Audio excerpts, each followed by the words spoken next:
I really love and appreciate the fact that you took the time out of your day to do this. For sure. Tyler Fluit owns Level Up Coaching. Why don't you talk about what you do, how you do it, and what separates you from everybody else in the sea of turds? Yeah, thanks. Thanks for the opportunity. Always look for opportunities to talk shop. We've done this not a lot many times as I have with other friends. So we essentially help men primarily 30 to say 45 do a number of things. Right now we're working. We're really kind of targeting guys that are facing a lot of the normal stuff that happens when we get older. So lagging hormones, slow metabolism, body's just a little bit stubborn and stuff like that. So we kind of work with that population mostly to kind of help break some plateaus for them. We traditionally have a bodybuilding background, so we've been doing bodybuilding preparation for almost 10 years now, starting with my own journey and then helping other people. So our background is in bodybuilding, and we apply all those concepts to normal people, really kind of focused in on males in that age range. So, and we also still do lots of preps too. So, what's really kind of makes us different is the level of communication. So, we try to take a very comprehensive approach to this. So that's where we really kind of separate ourselves. So, I found in this market that there's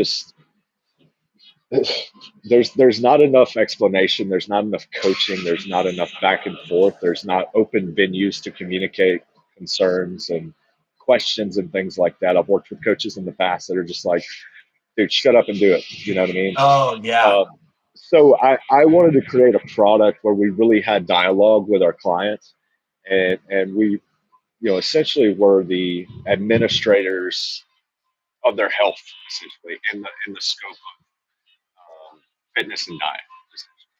Yeah, So I really feel like the two-sentence email, like for the response from your coach, and like the short and sweet, and just trust the process, is like kind of, it's dying. It really, really is. And the longer you do this, the more you hear of like even top level guys who still do that. Like people are kind of like, I need something a little more with a little more connection. I need someone who I feel like actually gives a shit about my process. And you've always given a shit about the process. And I think that's what separates one demographic of people then from the other demographic of people. Like, this is an experience and we get to do this for a short period of time, and we want to make this the most enjoyable experience possible. And I've even worked with people that it was more stressful to communicate with them than it was to do the actual thing.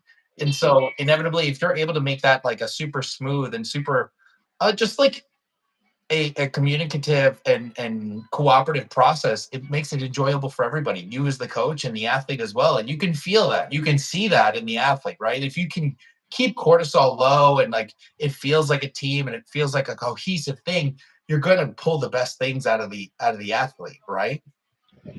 sure, and I really think the coach that just kind of is more of a programmer instead of a coach. I think there is a market for that. I think a lot of guys they don't really care how things work.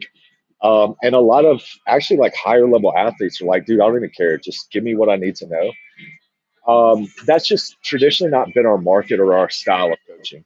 I think there's a deep desire for me to teach people along the way. I have a heart for teaching and kind of imparting these tools to people because they're going to eventually lead me. So I want to impart these tools to them so they can kind of coach themselves and they can be accountable to themselves and they can know what to look for and how to control their own health. So there's a moral obligation for me to have this kind of more robust communication process to teach people along the way. And what I find is people generally repay us back with a lot of loyalty. Um, we generally survive off of referrals and also grow off of referrals. And just people stay with us for quite a while. So that's a huge blessing, and we appreciate that. So I think it works extremely well for us. And primarily our preps, for example, are first time competitors. So for whatever reason, that's our market. I guess because I wanted to create a product that I wish I had when I first started competing. But And I think, like honestly, like that's probably one of the most like delicate and integral experiences you can have. Is like I remember my first coaches, and it was an awful experience. And I wish I had had someone who gave a shit, or I wish I had someone who explained maybe a little more to me, so that way I could, again, like you said, like understand the process and like understand the way things go, because there were so many things that I did wrong, and there were so many things that I wish I, and I tell my clients this now, is that like I slammed my head against the wall for 10 years so that way you don't have to, and if I had the knowledge prior with an experience like you're talking about, it saves so much time, energy, and agony later. And it's not necessarily about the money you're paying per month. It's about the level of knowledge that you're getting through that experience.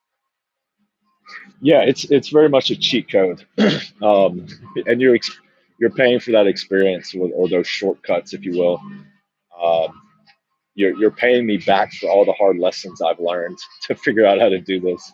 Is the way I look at it. Um, but yeah, that's such an impressionable period, especially for athletes or competitors when they first start. They don't know what to do. They know nothing about this process. So there's a lot of responsibility on your shoulders. You could turn someone away from competing forever. You could make this, or you could make this a very empowering and rewarding process that they chase for the next couple of decades. It's really up to you, and I think you have, as someone's first coach, you have the opportunity to basically pave the way for this athlete for the next several years. Are they going to continue to do this? Are they going to enjoy it? Are they actually going to push themselves? And that's really up to you. And I find first time competitors are really, really rewarding. I love working with them. They're also very loyal. So we generally see them throughout most of their careers or their full career for the most part. For some people, that's one show. For some people, that's several years. So it's awesome to kind of be the coach throughout their whole career, and I believe that comes down to just providing them what they need day one, and teaching them and having that communicative product, right? That we talked Now, what are the characteristics within an athlete that you look for, whether it's a first time competitor or even like a seasoned individual, that you find is like the the deciding factor of whether they're going to really enjoy the process or it's going to be like dragging people through the mud? about. Mental fortitude, probably number one. I generally separate talent into two categories for people. You have physical talent, so people that are going to be great bodybuilders, you can just look at their physiques day one and tell that. And then you have people that have mental attributes that you can easily tell they're going to be someone that works and is diligent and drive and has a lot of drive. Um, you're, for example, you're a guy that very much has the mental. You have both, but you're a guy that has a lot of mental ability to apply yourself and work hard. I My genetics are not great. I always had more of that skill versus just genetically being uh, you know somebody that's going to do well at bodybuilding. Guys like us, I feel like we've always had to kind of outwork what we were God given. So that's what I really look for. And honestly, I'd rather work with someone that's just has a mentality over someone that's just naturally very, very skilled. Does that make sense? Yeah, no, I completely understand that. It's funny. The older I get, the more I see like some people are just born for it, Yeah. and some people are like I watch some people's like 4 year transformation, and I'm like, what the fuck? And I'm just like, it is what it is. Like, but I do this because I love this, and it's funny because I've always admired your mindset, even watching you compete and watching you get your pro card. Like, you always had that mentality of like, I have to work harder, or I have to do things that maybe not a lot of other competitors have to do, right? Like maybe you're going hypoglycemic when you're doing cardio, or maybe you're doing these things, or eating less food, or really pushing the boundaries to get into the actual natural level condition because it's not God given, right? To compete with these guys, because you don't have that necessarily those genetic gifts. And for those people that have those gifts, that's amazing, that's wonderful. But I think it speaks to something to find somebody who has that grit and has that mentality and has that diligence to present something that they're super proud of, but because they didn't have the genetic gifts to begin with. And I think that's really what people resonate with, because the 9 out of 10 of us aren't genetically gifted. 9 out of 10 of us don't look like, a genetic phenom at 21 years old. And Yeah. so the rest of us have to like kill ourselves and go through like, what is optimal, what is the best way to train, what is good, like what is the way of eating that like really works for me. Because otherwise, if I rely on what do the best looking people do, you're going to find yourself like, no, this doesn't actually make fucking sense. And it's funny, I remember the time I met Ronnie Coleman in 2009 when I was like super young at one of my first bodybuilding shows. I went to watch, and Ronnie Coleman was still huge. And I shook his hand, and I understood immediately. Because like when I shook his hand, it was like an old steel workers where it was like huge, and it was like solid, like fucking like the guy had been like lifting steel the rest of his life. And I was like, oh, I fucking understand that you're just Yeah. made for this shit. Yeah. He is like, yeah, just, I don't know, a gift, man, a gift. And Phil Heath was like that too. Maybe not as strong, but he was very gifted. You just know those guys, man. Yeah, you just You see know, them, and they're like, and their diet is always like fucking bananas. And you're just like, I don't know. I it's just, it's like some of those NFL guys. Like they'll walk you through a day of their eating, and it's like gummy bears. Just like, dude, and you're you are the just like, what? world's best football players, and you eat like that. Like you have a major lever you're not even pulling. Like you're just, it's crazy to think. And You I can even talk hire a chef to do it for you. Like you can hire a chef. so easy. So Uh, and it's I funny. I talked. always wanted to. It's funny because if I could turn back the clock and had done the previous preps I'd done without the headache, probably with you, I almost anticipated I would have had a better result, and I probably would have had a better time.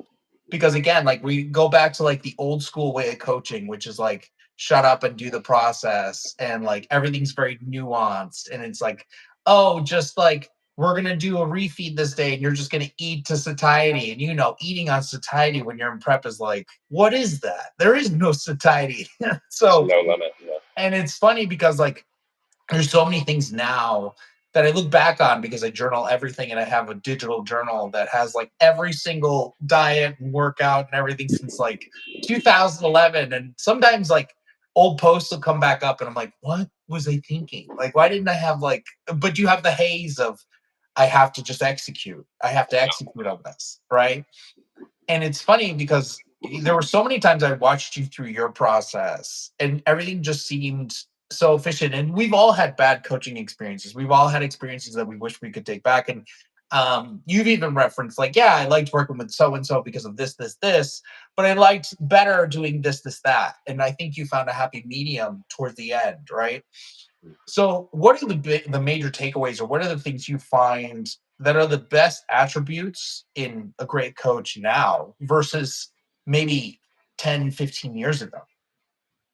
Well, I think coaching has changed a lot because the OGs, the guys I really look up to, Chris Aceto being probably the primary one.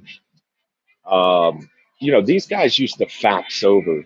They used to send faxes of like their diets and stuff. And in an environment like that, or they would fly out to see their athletes, or they'd schedule calls. And I think that was probably just a system that didn't require or maybe wasn't set up for much communication. So I think coaching's changed in that way. Now we have Zoom. We can see people from across the world. We have social media. We have all these tools. I use Google Drive. Like I could build an app. There's just so many tools in the modern coaching era that you can connect and help a client more.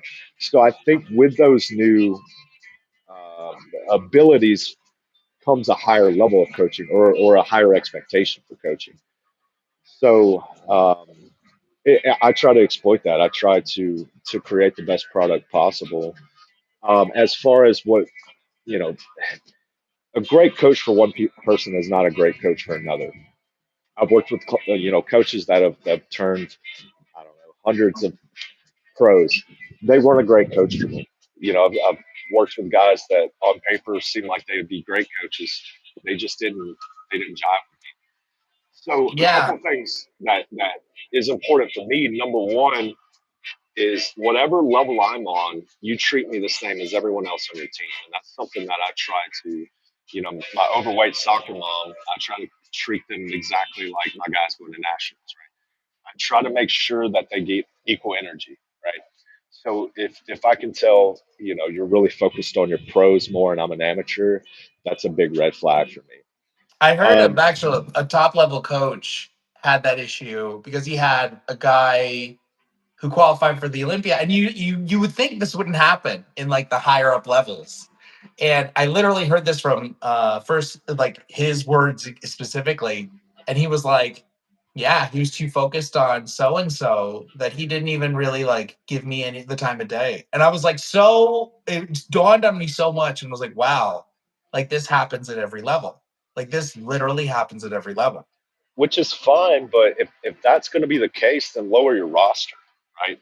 If that's my opinion. If you're so consumed with someone else, don't take on as many people. Raise Yeah, your prices if you have to. I go to shows, and I got pretty much one every single weekend for the rest of the year. And I'm going to be doing check-ins between shows. I'm going to be doing all the same things, you know. And I see this when I go to like nationals. I see coaches in the crowd, typing away, talking, doing Zoom with their clients. There's coaches that get it done, right? And I respect that coach.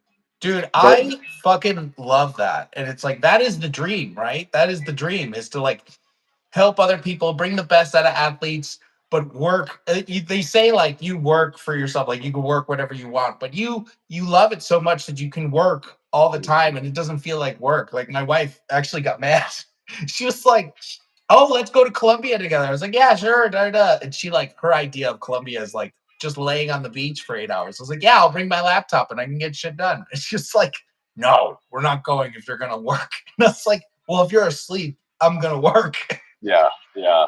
I don't think we're wired to like relax on the beach for very long. That's just Dude, I maybe 20 I would, minutes. And then I'm I like, would all go right, I gotta do crazy. shit. I think that's a male trait, but also just I think that's just how guys like us are. I can't relax. It's not enjoyable to me to relax very long. If that makes sense. No. You know what? I don't. I really gotta tell you, like, first and foremost, I do regret not working with you prior for my last two shows. I really do. Like to a degree, because I've always looked up to you and I've always thought you've had really good relevant information. And when we've talked privately, you've always had like incredible insight. And when used to tell you like, "Hey, what do you think of this?" or "What do you think of that?" And I remember you like your eyes got big one time, and you were like, "Dude, I don't like this." And I was like, "Man, oh." And then so it's funny, you just like watching you progress and watching you kind of evolve as time has gone on. What do you think are the biggest pitfalls that you see other coaches do? What do you think are the biggest pitfalls you see some coaches do to athletes that might necessarily work, but there's probably a more efficient way of going about it? To answer that question, and it may not be specific to the individual, the client, I would say the biggest thing that I see coaches, or one of the biggest things that I see coaches trying to do is they try to scale before they have a product. So they're running ads, they're trying to go viral, they're trying to get their Instagram followers up, they're trying to do all of this stuff, and they have not done a few things. Number one, built a portfolio. So have you yourself had radical changes? Okay, have you walked the walk? That's first and foremost. Have you helped other people do that? Okay, multiple people. Number three, do you have a system? Okay. If you don't have a system, listen, I got 100 people. I got to know every single thing about their physiology. I have to have systems. I have to write everything down. I have to have blood work. I have to have all of this stuff. If you don't have that, you're not going to be able to manage people. Okay. So I would say those three things, which comes down mostly to experience and product, you have to have in place before you start marketing and putting ads out for yourself and trying to grow. And I think people put the money before the product, right? The product always comes first. That's how I think about Apple. Apple, when Steve Jobs, they say Steve Jobs was always product, product, product, product. It'll sell itself. It's got to be the best. It's got to be changing the world. And when he passed away, and this is other people's interpretation, but this Yeah. current CEO is market share, market share, market share, Yeah, I right? was literally just reading that, and then the everything went down about 60%. And what have we seen? We've seen a product that hasn't changed for a decade. It's gotten a little bit more lipstick every year. Okay. That to me means you focused on money before the product. Okay. And I don't think that's an environment for people to prosper and grow. I think that you should always be trying to learn more or create a better product or help people in a better way. And if you don't, a lot of times I'm questioning your intentions. Do you really want to do this? What is your intention? Do you really want to help people? So I would say that's the biggest error, or one of the biggest errors I see in coaches. I've never once ran an ad, and I've been in business almost 10 years, and I've grown almost every single year. I have 14,000 followers. It's not about any of that. It's about your reputation, how our business is built. They're built with a product first, right? So now that's tough because you may not get a lot of opportunities. I don't get a lot of. But you know what that reminds me of, dude? You know what that reminds me? Are you familiar with one of my favorite restaurants in Austin, in off of Cesar Chavez, is Intero. Mhm. Intero does zero marketing, zero. The owners, Ian and Crystal, they met at Jeffrey's Steakhouse. They both had a dream. They started an Italian restaurant together. Ian literally does the morta, or the big steak that's like a family style steak. He butchers it himself to save on cost so he can sell it at cost for the experience. That's awesome. So my point is that they do zero marketing because what they do is the product is so good and the experience is so great that they've never had to. And I think the best coaches don't have to market. Like you just said, you just gave the example of Chris Aceto. I don't think Chris Aceto has ever even thought about marketing. I don't think a lot of great coaches that you see, it's the product. It is Yeah, like, yeah. what are you looking for in a coach? I'm looking for a coach to be a coach, and I'm not necessarily looking for a coach to be an Instagram influencer. And I think there is, to a degree, you have to show that you can do the work. You have to give relevant information. You have to post stuff that's going to give people, like, you have to give away some insight in order for people to be able to see you, right? You have to post, you have to interact. It is 2025. However, there's a clear cut difference between being an influencer and being a coach. And keeping that in mind, like, you have to curtail everything to, I'm giving relevant information because I am a coach and because this is information that can help people. And then forward, I produce a product and this is the product. Agree. And there are some guys and girls that cross over and they do quite well. There are some, and I haven't worked with them directly, but there are some influencers that are fantastic coaches. They were likely coaches first. So there is crossover, but I think for someone looking for a coach, one of the poorest metrics to base someone's merit upon their coaching ability would be followers or popularity. I think the consumer needs to look at the person, their story, their results, and I always say talk to their clients. Reach out if you see someone on their Instagram. Reach out to them directly and see what that experience has been like. Well, That's a I great also way. see, like you were hitting on the experience, and maybe we'll cross over to the enhanced side too. Is like you do see some coaches that really push the envelope as far as supplements, or even like they'll only cherry pick the most genetically elite, and that's what they post and that's what they do. And you do have to be wary of that too. Is like, is this athlete like, was this athlete already a Ferrari and they just put it through the car wash? Or is this a person a Volkswagen Jetta that they completely remodeled? You know what I'm Right. saying? It's one of those things where you do have to talk to the athletes. You do have to do your homework to find out what kind of system or what is the way that this person works, because inevitably it is your health that you're playing with. I don't get a lot of Ferraris, if I'm being honest. I get a lot of beat up Jettas and Mazdas and stuff like that. So yeah, I'm traditionally not attracted like a very, very high level, which has always been a little discouraging to me because um, for whatever reason, they're just easy projects. Um, I'm usually taking someone from I've never worked out before and turning them into something, or someone that's intermediate level and they want to compete or whatever. And those are really rewarding people to work with. Um, but I agree, like there are some coaches that just attract, you know, Chris Aceto has been coaching 40 years.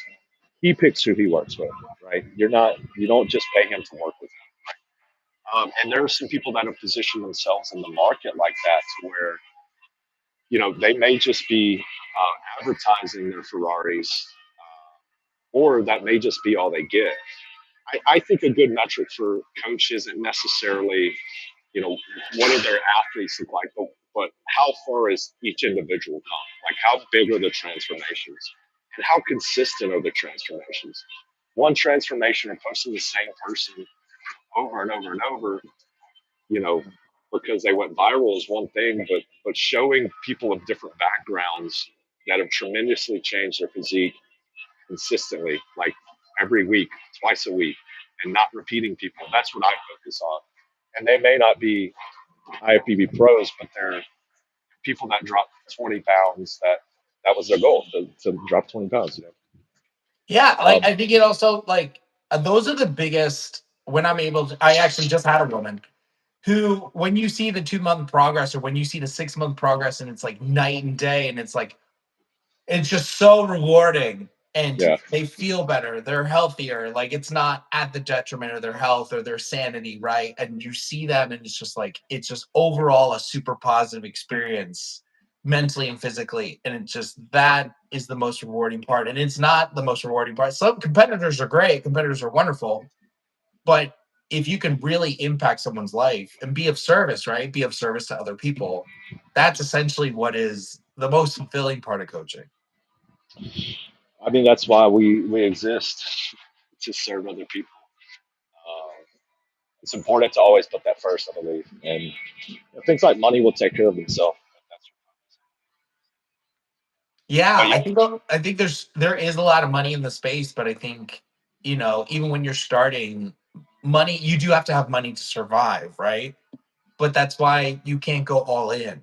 You have to slowly kind of like, even like you might not even know if you like it. Some people think they like it. They get into it and they're like, fuck this. Like, you know what I'm saying?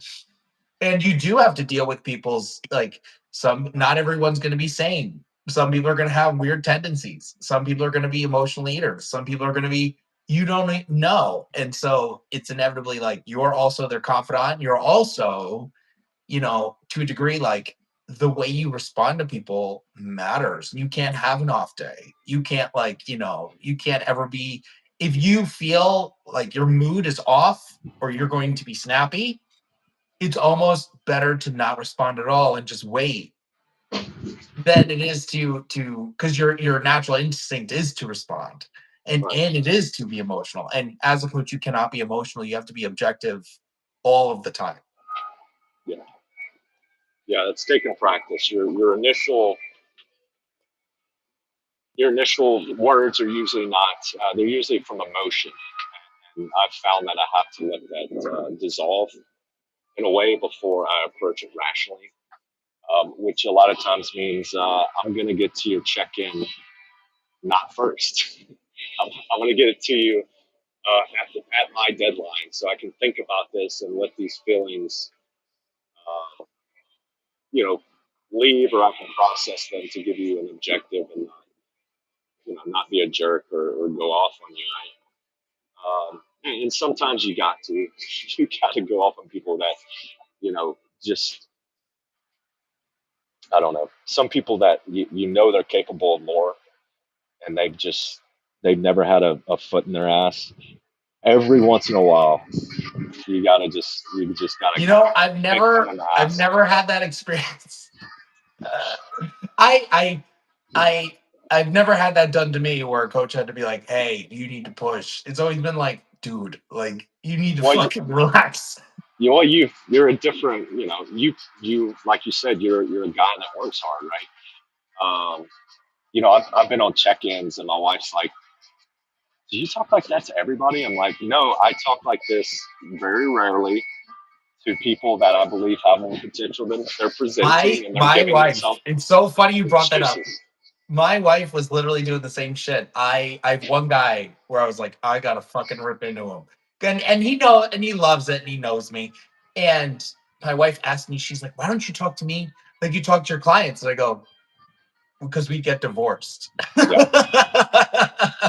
because you cannot speak to females, clients, or otherwise the same as you do males. There's a different coaching dynamic, and Yes. and many women do not. They don't want to hear it. They don't want to, and they just respond differently. They're more empathetic and emotionally in tune, and men are just big dumb caveman. And if you tell us we're messing up and we care enough, then we'll fix it. The female client could be trickier in a way. It's Yeah. A male trying to client, communicate if that. he's making excuses, you can kind of be like, "Hey, man, like, fucking pull your bootstraps up. Let's go." And Yeah, then females, you gotta be like, "Hey, it's all right. Like, let's yeah, take this yeah, one step at a time. We're gonna walk yeah. through this together." Yes, and bikini clients traditionally, I've had to figure out how to best coach them, and that's very generalized. There are some women that prefer sternness. There are some men that also need some empathy and, dare I say, coddling from time to time. But in general, coaching males and females are very, very different things. Yeah. So, but yeah, I've been known to rip into someone. But I make that very clear. If you're going to work with me, I just, depending on where you are in this process, I'm going to push you. If you're a day one, you've never exercised in your life, that's a totally different situation. That's going to require a lot more patience and empathy than someone that's been doing this for quite a long time. Your goal was to compete. You've never been able to compete because you've never been disciplined or hard enough on yourself. That's going to be a totally different situation where the missing piece for you is probably that kick in the ass versus, my soccer mom. The missing piece is empathy and teaching and patience and striving to do this one step at a time. So as a coach, you have to coach people differently because everyone is so different. It's based on skill level, personality, gender as well, and that's where the human element is very important. It only comes, I think, with practice. That's Yeah, that's really all it is. A lot of 100%. practice. Well, all right, man. I don't want to take any more of your time up. I really appreciate you shooting the shit with me. We got to do this again sometime, and we'll go on to other subjects other than just coaching. But why don't you plug in how people can reach you, where they can find you, and all your jazz? Yeah, happy to do this anytime. I just like talking about this. It's a passion we've shared for quite a long time. You've actually done bodybuilding probably longer. When did you start? Like 2010? I started lifting 2006 when I got cut from the football team in high school.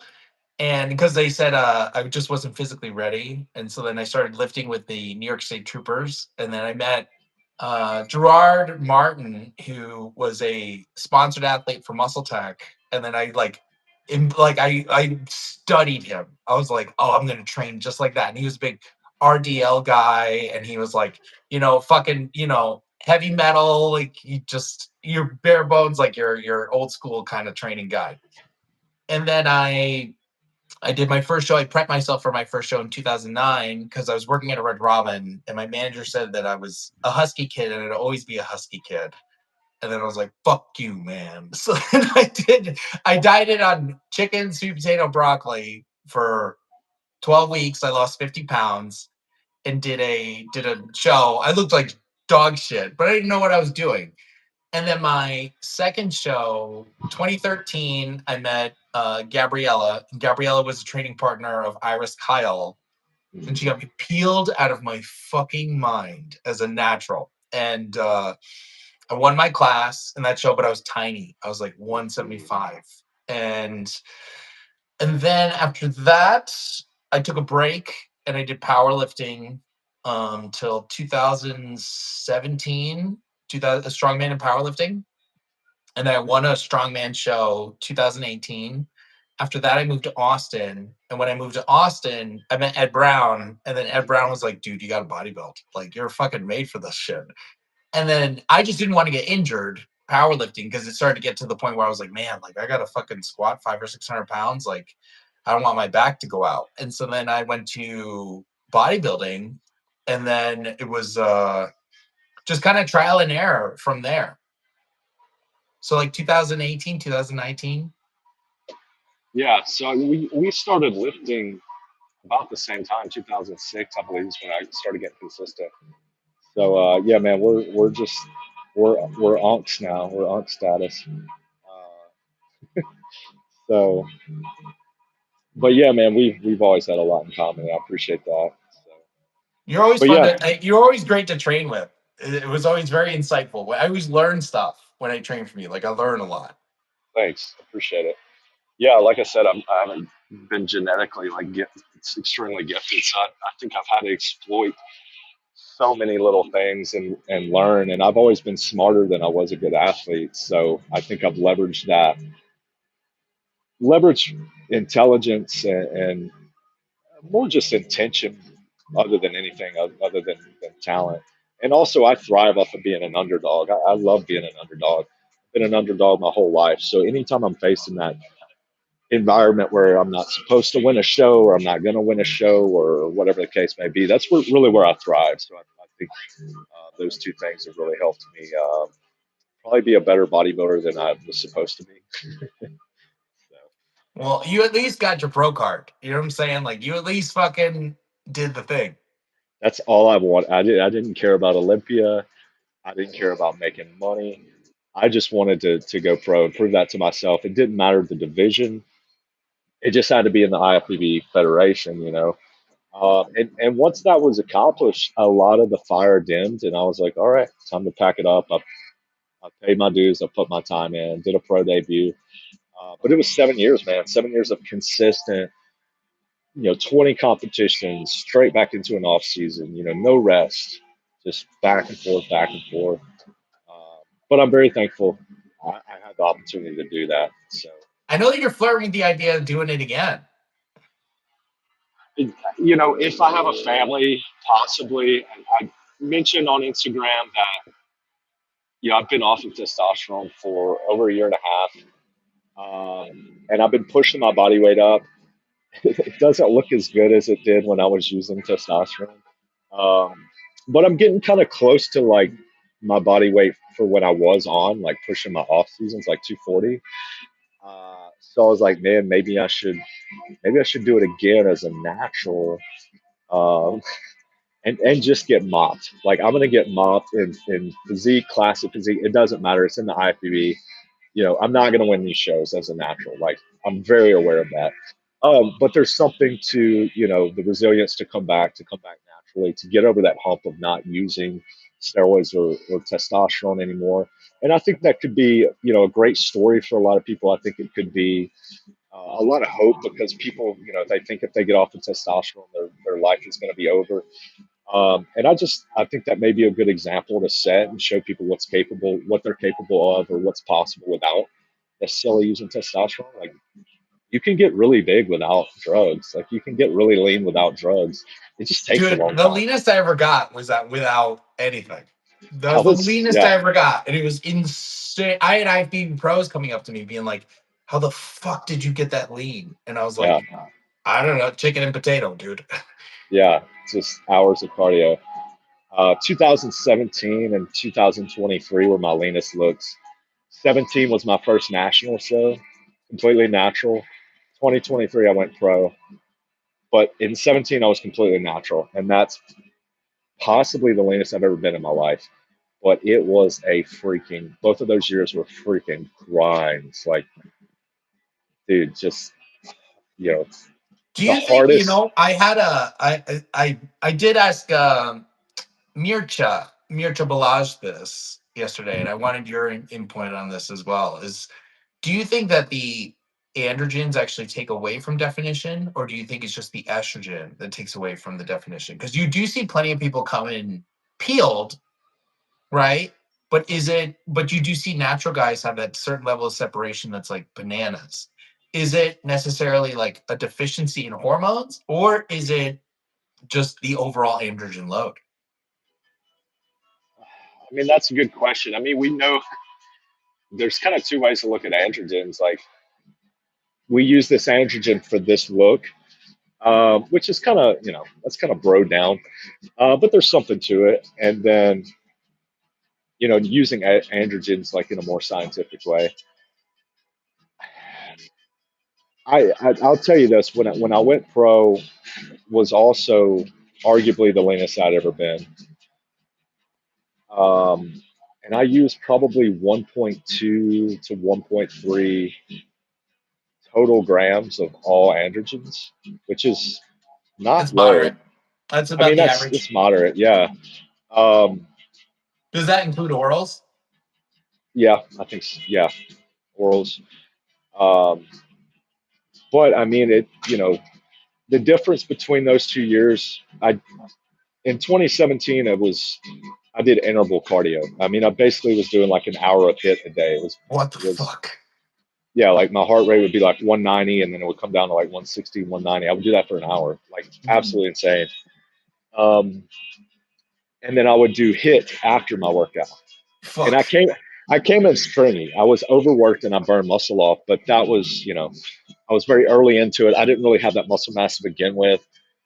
My coach probably drove me a little harder than I needed to be for that stage or whatever, um, versus taking more time or dieting harder or whatever. And then 2023, my cardio was harder. I was doing intervals, but it wasn't to those extremes. But where I was really pushing the limits was volume. I was doing initially like 160, 170 sets per week. What And the fuck? How? I At what call point though is that like? Are you getting anything out of it? I call my coach. I'm like, yo, is this? But at this time, like, I was gonna trust my coach to, this is the coach I wanted. I was gonna trust him with my life. And I called him and I was like, yo, is this volume supposed to be this high? Like, my standard range is like 100 to 120. Like, that's off season. And he's like, bro, just do it. Like, I promise. Like, you're gonna look crazy. I was like, all right, whatever. And sure enough, I looked crazy. And at some point, I was doing 5 days a week. He's like, you're not going to be able to keep up with this volume load. Do a 2-on-1 off. So it brings it to like 4.5, 4.6 workouts per week. So that brought it down from like 160, 170 sets to like maybe 150, 140. That was a little more tolerable. But my leg days were only once a week, and they were like 35 sets. And I was Fuck. like, dude, this is like Dude, these sets aren't even that good. Like, I'm yeah, just trying to that get was through it. my thing. Is like I like to do like maybe 2 or 3 sets because I'm like I want to fucking die. Yeah. I literally get spotters, and I'll be like, listen, man, don't fucking touch it till I stop moving. Yeah, that's how I've always trained. Kind of, I mean, currently 2 sets, maybe 3 on some exercises. And then I just do about 10 different exercises. So it's decent volume, but I break it up. Yeah, usually I'm like 6 or 7 exercises, and I like 3, sometimes 4 sets in a movement, but I do like the bigger compound movements because I just enjoy them. So Mhm. I would rather do like the heavy hitter movements and just do more sets of those because I know that I'm going to get the greatest stimulus out of those rather than walk my gym bag all over doing like Yeah, 30 yeah, different exercises. You know what I'm saying? Like, what are the exercises I'm going to get the biggest bang for my buck? Fucking hammer those out for whatever it is, 10, 15 minutes, and then get the fuck out. yeah. I mean, that's not a bad thing. Maybe add in a little bit of accessory work for some weak points and call it a day. Programming's not that really complicated. I don't think it's just you know consistently doing it very hard or like pushing Yeah. limits consistently. That's really where I think the difference is made. Not flip flopping programs, having the grit to push your sets, keeping up with your sets, make sure they're progressing over time. That's really, we can, put a magnifying glass into a program for, what it's like, and that's my big pushback with a lot of the scientific lifting or whatever the trend is now. It's like, bro, it doesn't matter that much. The hypertrophy is in such a wide range, right? And like A lot I've of grown things on sets work. of I've grown on sets of 6 to 8, right? That was cool, that was great. But if I'm injured, it doesn't fucking matter. Yeah, So I'd rather do sets of 10 to 15 because I know I feel it. I know it fucking hurts. I know it's hard. And that's like what is the most fulfilling at the end of the day is like what's going to be hard. Like when you get to a leg press set and you're like, you're gonna do this for a straight 2 minutes. It's like, what the fuck? So I'd rather have my training be like that to where like I walk away from the gym and it's just like, wow, like I fucking trashed it. yeah, Not to an over point, not to where it takes you a week to recover, but you know what I'm saying? Like to where you walk out and you feel fulfilled, not necessarily just, going through the motions. And I feel like when you said you did 100 sets, like I'm thinking in my mind, if I tried to give that same intensity to 100 sets, I'd be like, fuck this. I can't fucking do this. But it has application and it worked for you. So it's also like everything works in such a wide spectrum that you can't necessarily like say that one way is better than the other because once you've been doing this for 10 years you realize that it all fucking works and you just have to do what feels best for you. yeah. Yeah, 160 sets trying to push them all to failure is very challenging. And I saw a pretty sharp dip when I got close to prep. There just was not any fuel in the muscle. Did you just Uh, like take a fucking like month off of training after that? I would like be like, I don't even want to see a gym. no, dude, I was, after prep, I was like running. I started jujitsu. I was like trying to stay very, very active. Um, but I think my wick burned down all the way. Like I might have had more in me after that season, but like that was the season I planned to quit it or like retire anyway. So I was like, dude, it doesn't matter what it is. I'm just gonna do it and suck it up for 4 months. Like it could be anything. If it gives me a better chance to fulfill this goal, so be it. I would never train that way again. It was. I don't know how I recovered. I don't know. I mean, I was exhausted all the time, but that's kind of how prep is, right? But dude, I think there's a beauty in that is that like having the finish line and taking breaks. I'm really good friends with J.M. Blakely, and he says this all the time is that the best thing an athlete can do, a lifter, is take a break from lifting. Yeah, He's like, that's where you see the most progress when they come back. And that's where you yeah, see the best performance. Because if you told me, hey man, you have fucking 10 weeks and then you're taking like 3 or 4 months off. So you got to make the most out of these 10 weeks. You best believe I'm gonna do every set mhm, till my eyes bleed. yeah, yeah. Yeah, it's something I implement with a lot of my people right now is breaks, especially, if we've been pushing up for a year trying to gain mass, let's take at least a month, or let's take usually 2 months off. Oh dude, I would Um, lose my fucking mind. I'd be like, well, we like don't. I It's usually do. like 2 weeks, 2 to 3 weeks actually off the gym, but like 2 months of lowering our hormones all the way down, or whatever it looks like, right? Yeah, yeah. But yeah, it's you got to sit the bench, I think, for 2 weeks a year, I feel like is kind of a sweet spot for me. Like I just gotta not do it for 2 weeks out of the year. Dude, I took a 1 week off last year, 1 week, and I've been pushing since. It was October 5th through 12th last year. And I went to Uruguay, I went to South America, and they just fed me. And it was the worst thing I could have done to myself because it was literally like right after a show. And they were like, it was my wife's family, and I love them to death, and they love me, and it was great. And I'd never had Uruguayan food. And it was the worst. I left the United States at like 215 pounds, and I came back like 245. And it was like, oh no. Oh, did you Yeah, freeze? yeah. That's you can always wash that out pretty quick though. There's Yeah, I dropped 20 pounds. I dropped down to 225 in like 5 days. yeah, it's Yeah, just it was like, gastric weight, water weight you hold from the flight. I traditionally gain at least 20 pounds within a day of competition. Like oh, day so later, like okay. I don't 200 feel to so bad 220. now. Yeah, Yeah, yeah, yeah. yeah. You know what's 220 is funny kind of is my like I sit usually like 10 pounds away from stage weight most of the time now. I didn't used to, but now I do. And it's so much easier, man. I Like bet. I That get sounds up, nice. I have a bike in my garage, Texas heat. And Hmm. I'll literally like dick around and answer clients and stuff like that. And I'll do an hour on the bike in the mornings. And that has given me so much metabolic flexibility to where like Oh yeah, if I want to increase my calories or if I want to do this and it's at a low pace, like my heart rate's like 110. That has been the biggest game changer for me because it like people say cardio is super stressful. That's not yeah, stressful at all for me. It's just like I'm just cruising.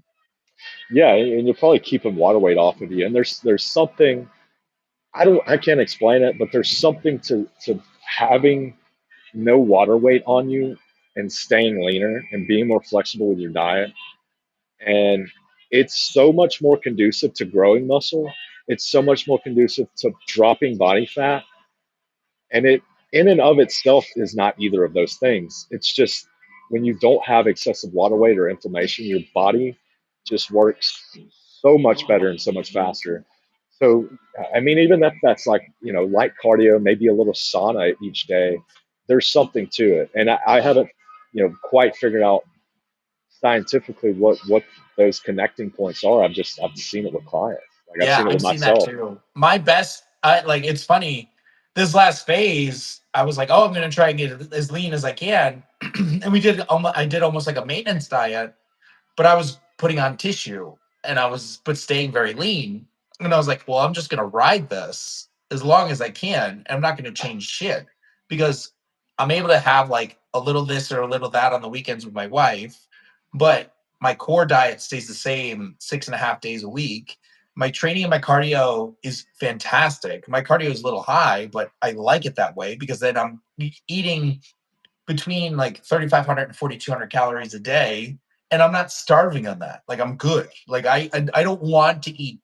Like I don't want to eat anything else because I'm fucking solid. And I think there's also like a big advantage to that because you get better adherence. Your training is great. Your metabolic flexibility is wonderful. So if you have like an off day or something happens or an event, it's not a big deal. But also, I also think there's something to be said for like just being in better shape means you're in better shape. Like, Yeah, yeah. For me, that was about 210 pounds when I was, I think about 2022, something like that. Um, or no, 2020 coming into 2021. I committed to TRT and was just, actually doing cardio and, training more effectively. And I just stayed lean. My energy was through the roof. I had some flexibility on the weekends. It's the most to date. It's still the most in shape I've ever felt, the healthiest I've ever felt. Even my competition season in 2023, I felt better and healthier at that point in my life. And it's just an awesome feeling. I want to get back to that level, and there's nothing stopping me like motivation. It's just I want to see naturally if I can take my weight up and actually add some tissue Oh naturally yeah, before I come back dude. down. If anyone could do it, it would be you. I hope so. It's the 230 sitting different than it used to. It's more like right here, and usually 230 when I was using testosterone and stuff, it looked pretty decent. It's just kind of even body fat top to bottom. So yeah, I've been a little bit in my head like, okay, it's sitting in some places I don't really like, but I got to see it through. I can't be the guy that's like pulling into a deficit too early. So I'm going to see it through the end of this year, and then maybe take a mini cut. But yeah, man, no rush. I just kind of want to see out my natural potential. But I'm always wishing I was like that 210-pound physique. I could run 5 miles. That's what I want to like live forever at. Yeah. It's just I gotta feel like I gotta do this necessary stuff first. But we're never happy. Like I'll get to 210 again and be like, oh, I should have pushed my bulk further. So, Well, listen, man, I got to get going. We've been on here for almost an hour, and I first and foremost, like, I just want to say again, is like, I really appreciate you taking out the time. You didn't have to, and I love the fact that you did. This is a great conversation, and I would love to have you on again, man, because you're just like a wealth of knowledge. thank you, man. Thanks for your time and for thinking of me. I'm always happy to do these. Yeah, man. You, Well, let me you let you mentioned go. you mentioned where people could find me. Just level up physiques on Instagram with underscores separating each, or levelupphysiques.com is our website, or on Google, Level Up Physiques. Pretty And easy. I'm gonna include your Instagram and your email in the description. Sweet. Awesome. Yeah. That sounds good. All right, All right, man. Vince. I'll see Take you it later, easy, bro. dude. Appreciate it.